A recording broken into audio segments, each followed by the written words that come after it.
हर महादेव, हर हर महादेव। ओम नमः शिवाय। नमस्कार दोस्तों, स्वागत है आपका बलवीर कोट्स चैनल में। प्रिय दोस्तों, आज हम आपको एक ऐसी कथा का श्रवण करने जा रहे हैं जो सुनने मात्र से आपके जीवन में सुख, संपत्ति और धन की वर्षा होगी। अगर आप सभी को ऐसी कथाएं पसंद है और ऐसी ही आध्यात्मिक जानकारियां आपको अच्छी लगती है, सनातन धर्म के बारे में पसंद है, तो आप इस चैनल बलवीर को कोट्स सब्सक्राइब कर लीजिए। हर हर महादेव, हर हर महादेव। सूर्य देव को नमस्कार करने तथा परिक्रमा करने का फल तथा विजया सप्तमी व्रत करने की विधि। देवर्षि नारद बोले, साम अब मैं तुम्हें भगवान सूर्य नारायण की पूजा, उनके लिए दिए गए दान, उनके समक्ष किए गए प्रणाम और प्रदक्षिणा तथा प्रदक्षिणा करने के फल के विषय में दिंडी और ब्रह्मा जी के बीच हुए वार्तालाप को सुनाता हूँ। कृपया ध्यान पूर्वक सुनो। ब्रह्मा जी बोले, दंडिन, भगवान सूर्य की पूजा, उनकी स्तुति, जप, परिक्रमा तथा व्रत करो। ऐसा करने से मनोवांछित फल की प्राप्ति होती है। भगवान सूर्य को नम्रता पूर्वक प्रणाम करने के लिए जैसे ही सिर भूमि से स्पर्श करता है, वैसे ही सभी पाप तत्काल नष्ट हो जाते हैं। जो व्यक्ति भक्ति पूर्वक सूर्य नारायण की प्रदक्षिणा करता है, उसे सप्तद्वीप वसुमती प्रदक्षिणा का फल प्राप्त होता है तथा वह सभी रोगों से मुक्त होकर जीवन के अंत में सूर्यलोक को प्राप्त करता है। किंतु प्रदक्षिणा में पवित्रता का ध्यान रखना आवश्यक है। अतः जूते या लकड़ी की चप्पल आदि पहनकर प्रदक्षिणा नहीं करनी चाहिए।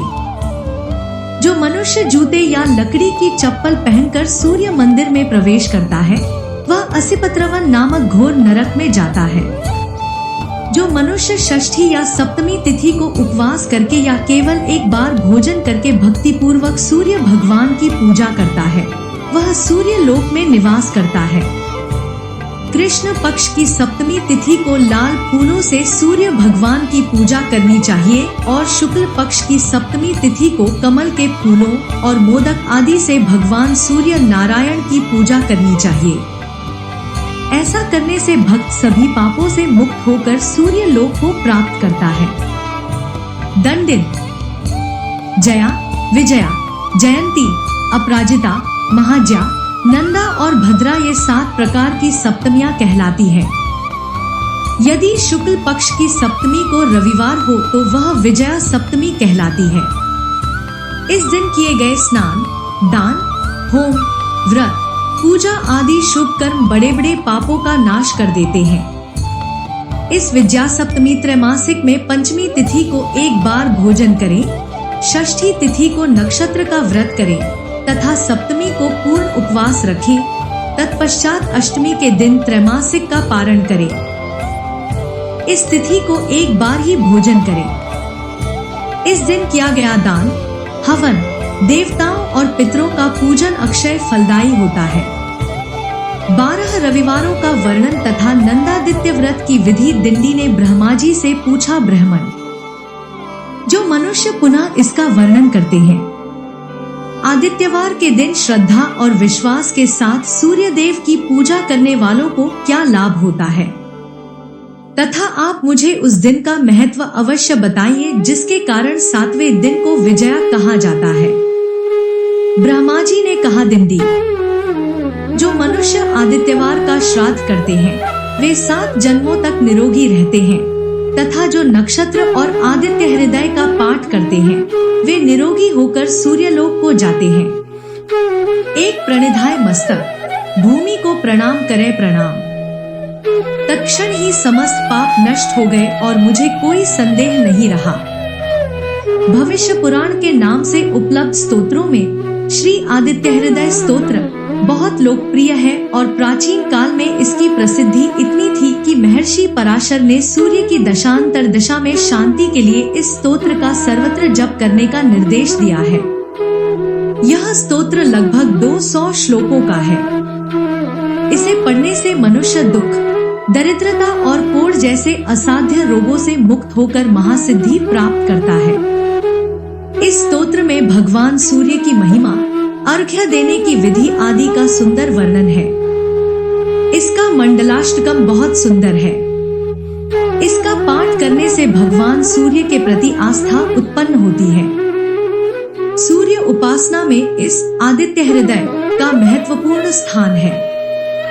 जो मनुष्य व्रत रखते हैं तथा महाशेष मंत्र का जप करते हैं, उन्हें मनोवांछित फल की प्राप्ति होती है। आदित्यवार को महाशेष मंत्र तथा षडाक्षर मंत्र खखोलकाय स्वाहा का जप करने से निःसंदेह सूर्यलोक की प्राप्ति होती है। सूर्य नारायण के 12 दिन इस प्रकार हैं: नंदा, भद्रा, सौम्या, कामद, पुत्रदा, जय, जयंत, विजय, आदित्याभिमुख, हृदया, रोग तथा महाशेष प्रिय। माघ शुक्ल पक्ष नंदा की षष्ठी के नाम से जाना जाता है। उस दिन चंद्रमा की चांदनी देखकर सूर्य नारायण को घी से स्नान कराना चाहिए तथा श्वेत चंदन से पूजन करके अगस्त्य पुष्प, गुग्गुल धूप आदि नैवेद्य चढ़ाना चाहिए। ब्राह्मण को आपूप अर्पित करने के पश्चात मौन रहकर भोजन करना चाहिए। गेहूं या यव के चूर्ण में घी और खोड़ या चीनी मिलाकर आपूप बना ले। सूर्य नारायण को भोग लगाकर ब्राह्मण को यह निग्रह मंत्र बोलते हुए देना चाहिए: आदित्य तेज सोत्यान्न राजनी कर विनिर्मितम। हित के लिए मेरा ब्राह्मण आपकी प्रतीक्षा कर रहा है। ब्राह्मण को चाहिए कि वह नैवेद्य ग्रहण करके निग्रह मंत्र बोलते हुए उपासक को दे: कामदा, सुखदा, धर्म्य, धंदा, पुत्रदा तथा मैं सदैव आपसे प्रार्थना करता हूँ, मंडक भास्कर प्रिया। उपरोक्त दोनों मंत्र ग्रहण करने और समर्पित करने योग्य हैं। नंदावर का यह नियम कल्याणकारी है। जो इस प्रकार सूर्य देव की पूजा करता है, उसे सूर्यलोक की प्राप्ति होती है।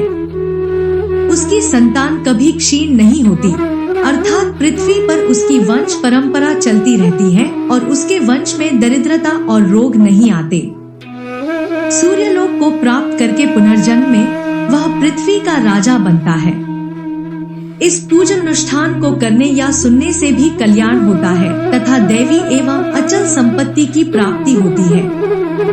भद्रादित्य, सौम्यादित्य और कामादित्य के व्रत की विधि का वर्णन। ब्रह्मा जी बोले: दंडिन। भाद्रपद मास के शुक्ल पक्ष की षष्ठी तिथि को जो दिन पड़ता है, उसे भाद्र कहते हैं। जो मनुष्य उस दिन व्रत और रात्रि व्रत करता है, वह हंसों के साथ विमान में बैठकर सूर्यलोक को जाता है। उस दिन दोपहर में 100 चंदन, मालती के पुष्प, विजय धूप और खीर से भगवान सूर्य की पूजा करनी चाहिए। ब्राह्मण को भोजन कराना चाहिए तथा यथाशक्ति दक्षिणा देनी चाहिए। यदि आदित्य दिवस रोहिणी नक्षत्र से युक्त हो तो उसे सौम्यवार कहते हैं। उस दिन किया गया स्नान, दान, जप, होम, पितरों तथा अन्य देवताओं को जल देना तथा पूजा आदि अमर हो जाते हैं। मार्गशीर्ष के शुक्ल पक्ष की षष्ठी तिथि को जो दिन पड़ता है, उसे कामदवार कहते हैं। यह दिन भगवान सूर्य को अत्यंत प्रिय है। वह भक्ति और श्रद्धा के साथ सूर्य नारायण की पूजा करता है। साधक को आरोग्य की प्राप्ति होती है। इस प्रकार वह सभी पापों से मुक्त होकर सूर्य लोक में निवास करता है। इस त्राट को करने से विद्यार्थी को विद्या, पुत्र चाहने वाले को पुत्र, धन चाहने वाले को धन और आरोग्य की प्राप्ति होती है। पुत्र, विजय, जयंत नाम मिलता है। ब्रह्मा जी ने कहा: दिन दिन जिस आदित्य वार में हस्त नक्षत्र हो, उसे पुत्राद आदित्य वार कहते हैं। उस दिन उपवास करना चाहिए और श्राद्ध कर्म करने के बाद मध्यम पिंडक प्राशन करना चाहिए। धूप, माला, दिव्य सुगंध आदि विविध प्रकार के नैवेद्यों से भगवान सूर्य की पूजा करने के बाद साधक को महाश्वेता मंत्र का जाप करते हुए भगवान सूर्य के सामने सोना चाहिए। प्रातःकाल उठकर स्नान करके सूर्य भगवान को अर्घ्य देना चाहिए। लाल चंदन और करवीर पुष्प से पूजा करनी चाहिए। तत्पश्चात 5 ब्राह्मणों को बुलाकर उनमें से 2 को मगसंग तथा 3 को भीमसंग मानकर यथाविधि पार्वण श्राद्ध करना चाहिए। श्राद्ध पूर्ण होने पर मध्य पिंड को भगवान सूर्य के समक्ष रखकर निम्न मंत्र से भोजन करना चाहिए। स एषा पिंडो देवेश योबिष्ट सव सर्वदा।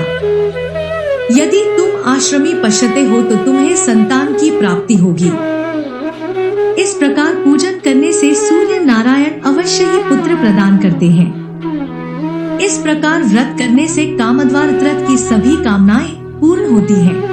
इसीलिए इसे कामद कहते हैं। त्राट करने से धन, स्वर्ण, सुख, आरोग्य और सूर्य लोक की प्राप्ति होती है, किंतु इसका विशेष फल पुत्र की प्राप्ति है। इसीलिए इस दिन को पुत्रदा कहा गया है। ब्रह्मा जी ने कहा दंडिन। दक्षिणायन का दिन जयवर कहलाता है।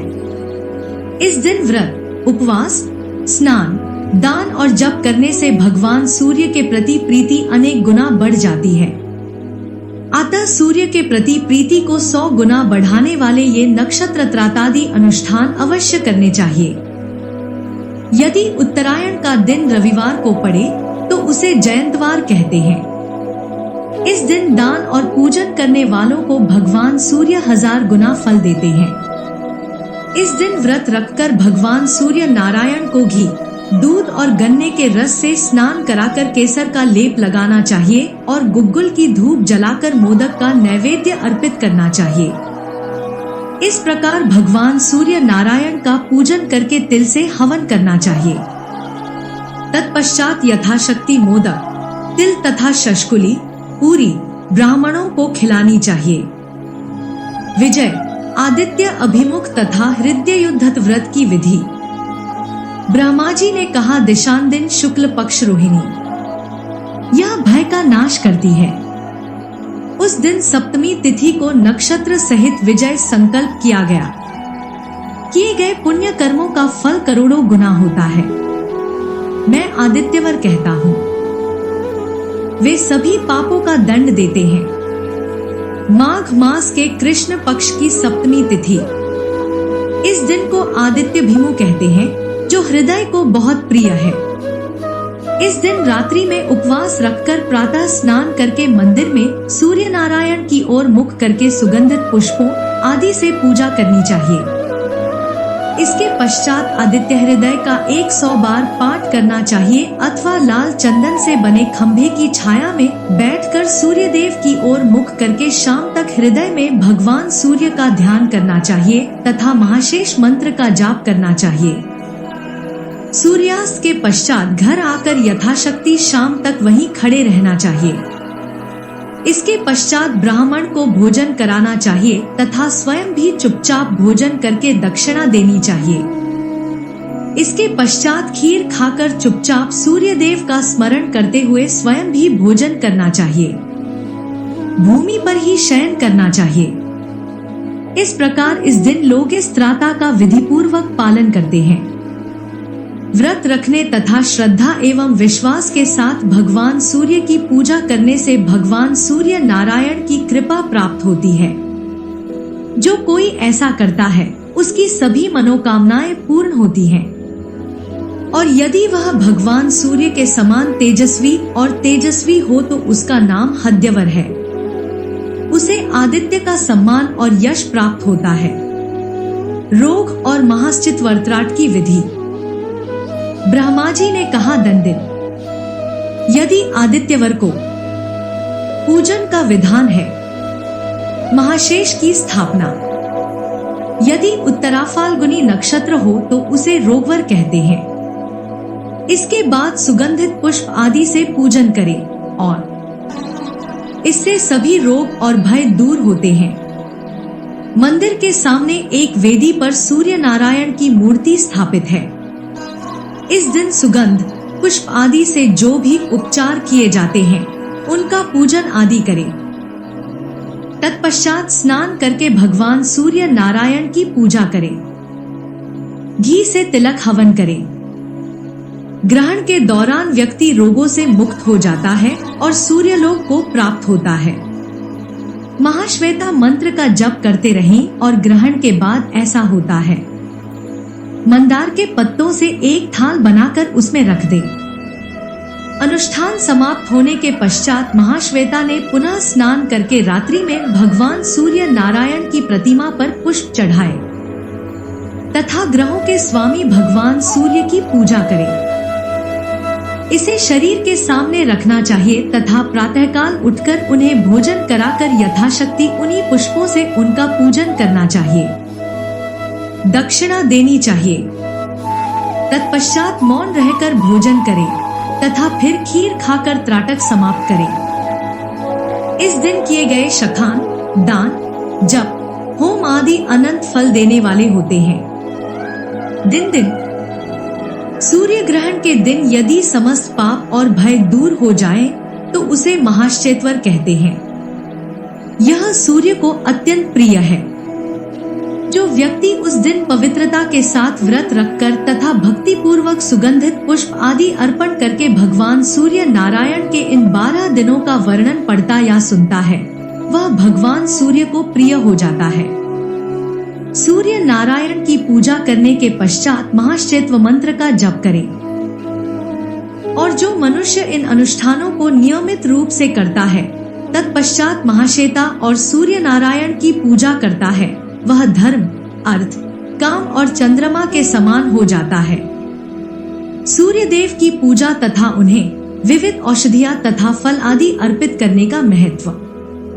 ब्रह्मा जी ने कहा, दिनिंदी जो लोग भगवान सूर्य नारायण के लिए सभी धार्मिक क्रियाएं करते हैं, उनके कुल में रोगी तथा दरिद्र लोग जन्म नहीं लेते।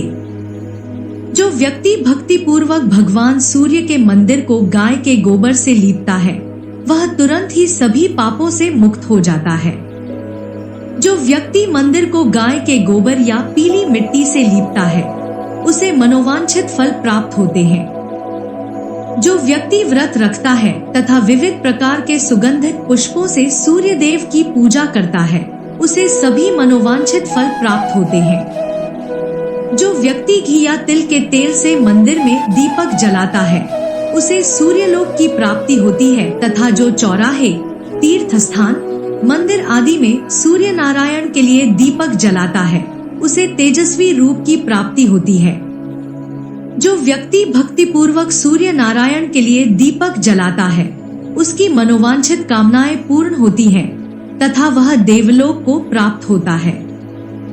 जो मनुष्य चंदन, अगरू, कुमकुम, कपूर और कस्तूरी आदि को मिलाकर सूर्य नारायण के शरीर पर अभिषेक करता है, वह लाखों वर्षों तक स्वर्ग में भ्रमण करता है और फिर सभी कामनाओं से तृप्त होकर पृथ्वी पर वापस आता है तथा सभी लोगों द्वारा पूजित होकर चक्रवर्ती राजा बनता है।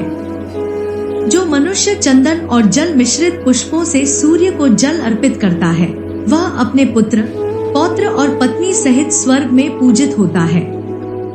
सूर्य को सुगंधित द्रव्यों और पुष्पों से मिश्रित जल अर्पित करने से मनुष्य दीर्घकाल तक देवलोक में निवास करता है और उसके बाद पुनः पृथ्वी पर राजा बनता है। स्वर्ण या लाल रंग का जल मिलाकर अर्पण करने से मनुष्य लाखों वर्षों तक स्वर्ग में पूजित होता है। कमल के पुष्पों से सूर्य की पूजा करने से मनुष्य स्वर्ग को प्राप्त होता है। सूर्य नारायण को भक्ति और विश्वास के साथ गुग्गुल और घी मिश्रित धूप अर्पित करने से मनुष्य सभी पापों से तुरंत मुक्त हो जाता है। जो व्यक्ति प्रातःकाल भक्ति और विश्वास के साथ सूर्य भगवान की पूजा करता है, उसे सैकड़ों कपिला गायों के दान का फल मिलता है। जो मनुष्य मध्याह्न के समय पूर्ण भक्ति के साथ उनकी पूजा करता है, उसे भूमि और 100 गायों के दान का फल मिलता है। जो मनुष्य सायंकाल के समय शुद्ध होकर रेशमी वस्त्र और पगड़ी पहनकर भगवान भास्कर की पूजा करता है, उसे 1000 गायों के दान का फल मिलता है। जो मनुष्य मध्याह्न के समय भक्ति पूर्वक भगवान सूर्य की पूजा करता है, उसे अपनी जाति की स्मृति हो जाती है और उसके कुल में धार्मिक व्यक्ति उत्पन्न होते हैं। जो मनुष्य भोर के समय भगवान सूर्य की पूजा करता है, वह स्वर्ग में अनंत सुख भोगता है। प्रातःकाल भक्ति पूर्वक सूर्य की पूजा करने से मनुष्य स्वर्ग को प्राप्त होता है। इस प्रकार जो मनुष्य सब समय अथवा किसी भी समय भक्ति पूर्वक मंदार पुष्पों से भगवान सूर्य की पूजा करता है, वह तेज में भगवान सूर्य के समान हो जाता है और सूर्यलोक में पूज्य हो जाता है। जो मनुष्य संक्रांति और अयनांत दोनों समय भक्ति पूर्वक भगवान सूर्य की पूजा करता है वह ब्रह्मलोक को प्राप्त करता है और वहां देवताओं द्वारा पूजित होता है। जो मनुष्य ग्रहण आदि अवसरों पर पूजा करता है वह चिंताग्रस्त हो जाता है। इस वीडियो को बोलते समय कोई त्रुटि हो तो हम क्षमा चाहते हैं। हर हर महादेव, हर हर महादेव। दोस्तों, उम्मीद करते हैं आज की वीडियो से आपको लाभ अवश्य होगा। वीडियो आपको अच्छी लगी हो तो लाइक कर दीजिए और ज्यादा से ज्यादा इस वीडियो को अपने फैमिली और दोस्तों के साथ शेयर कीजिए। चैनल पर पहली बार आए हैं तो चैनल बलवीर कोट्स को सब्सक्राइब कर लीजिए और बेल बटन को भी प्रेस कर लीजिए। इससे ये होगा कि इस तरह की सभी वीडियोस के नोटिफिकेशन आपको सबसे पहले मिलेंगे। महादेव जी का पूर्ण आशीर्वाद पाने के लिए कमेंट में अभी टाइप करें हर हर महादेव, हर हर महादेव, हर हर महादेव। ओम नमः।